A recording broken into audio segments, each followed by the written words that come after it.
Saya sudah menikah sekitar 11 tahun, tapi qadarullah sampai detik ini Allah belum mempercayakan saya untuk mempunyai keturunan.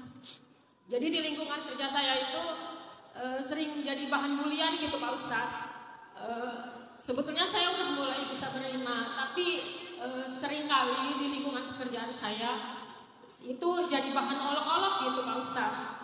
Terutama laki-laki, sampai ada yang sering, emang saya tahu niat mereka itu hanya bercanda, tapi bercandaan mereka itu bikin hati saya itu berasa, ya Allah, sebegitu hinakah saya sebagai perempuan gitu Pak Ustadz.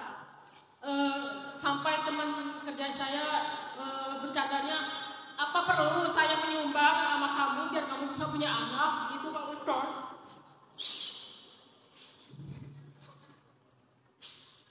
Siapa sih Pak Ustadz yang tidak ingin mempunyai keturunan?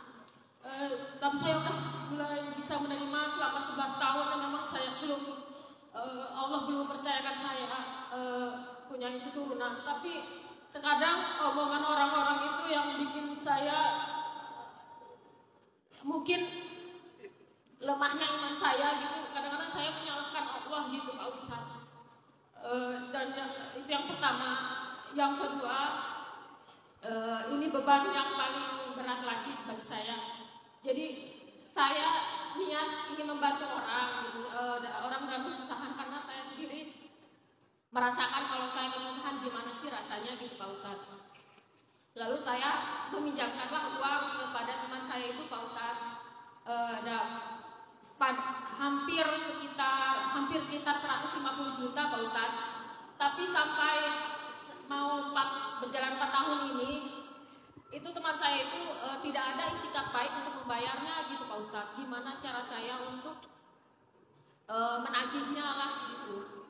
Jangan sedih, karena ketika kita meminjamkan uang lillahi ta'ala kepada seseorang, pengen membantu dia, maka sejak saat kita meminjamkan sampai dia bayar, setiap hari kita dicatat bersedekah senilai uang yang kita pinjamkan.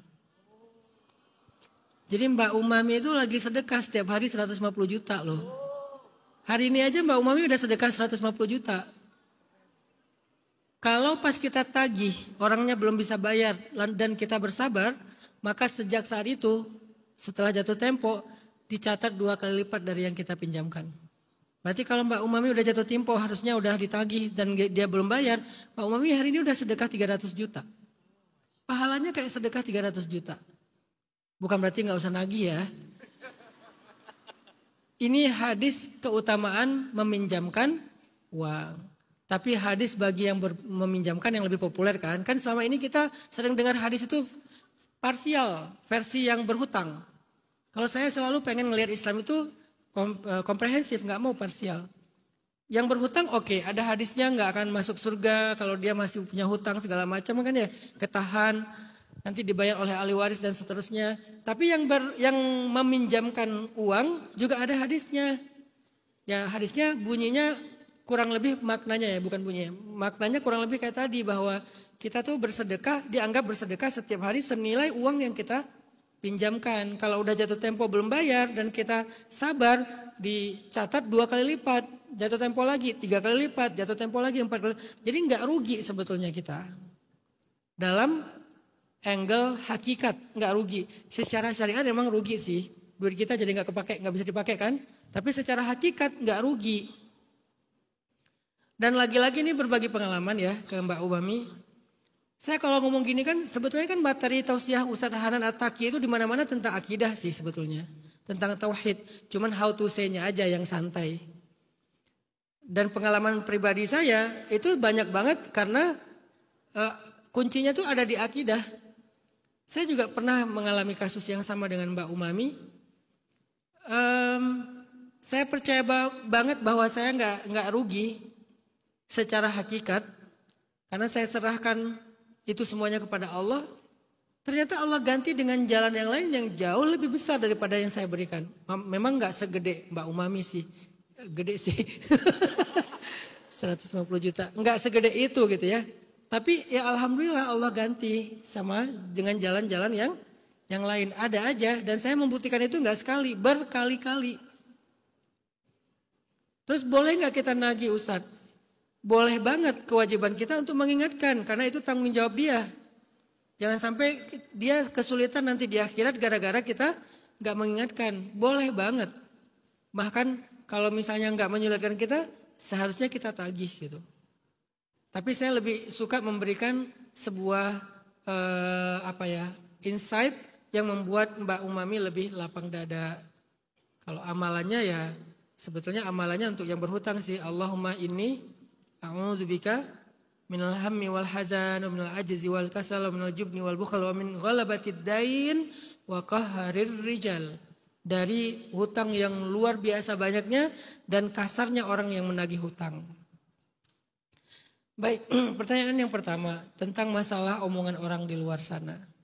Mbak Umami itu dikasih ujian yang sama dengan ujiannya para nabi. Maka berbesar hatilah. Siapa para nabi yang pernah diuji kayak gitu? Nabi Ibrahim dan Nabi Zakaria.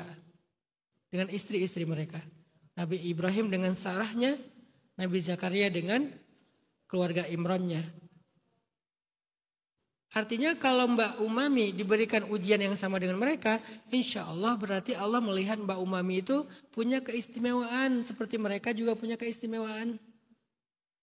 Justru yang membuli itulah yang rugi. Makanya ayatnya apa? Ketika Nabi kehilangan putranya. Orang-orang mengatakan Muhammad abtar, Muhammad mandul, Muhammad gak punya anak. Kan gitu kan? Bulian terhadap Nabi gara-gara gak punya anak laki-laki. Lahir Qasim wafat, lahir Tahir wafat, lahir Tayyib wafat, lahir Ibrahim wafat. Jadi punya putra empat-empatnya wafat di masa kecil. Sehingga kesannya Nabi Muhammad itu gak boleh punya anak laki-laki. Jadi kayak terputus gitu. Abtar, terputus, mandul. Bulian orang di seluruh kota Mekah. Lalu bagaimana cara Allah membesarkan hati Nabi Muhammad? Inna a'tainakal kautsar. Inna a'tainakal kautsar. Fasalli li rabbika wanhar. Inna syani'aka huwal abtar. Engkau enggak rugi. Engkau enggak terputus. Engkau enggak mandul. Justru engkau itu kautsar. Punya banyak nikmat. Sedangkan mereka yang mengata-ngatain kamu, inna syani'aka huwal abtar. Yang suka ngata-ngatain kamu, dialah yang terputus, dialah yang rugi. Jadi coba Mbak Umami pakai mindset Al-Kautsar supaya lebih kuat lagi dengan omongan-omongan orang. Dalam hati Mbak Umami, insya Allah aku Kautsar. Dia yang abtar. Kok bisa Kautsar diomongin orang? Karena dia sedang mentransfer pahalanya buat Mbak Umami. Atau dia sedang mengambil dosanya Mbak Umami. Siapa coba yang untung dan siapa yang merugi kan? Maka Mbak Umami bersabarlah. 11 tahun itu gak mudah pastinya. Tapi biasanya saya percaya kalau Allah menunda satu kebaikan berarti mau memberikan yang istimewa.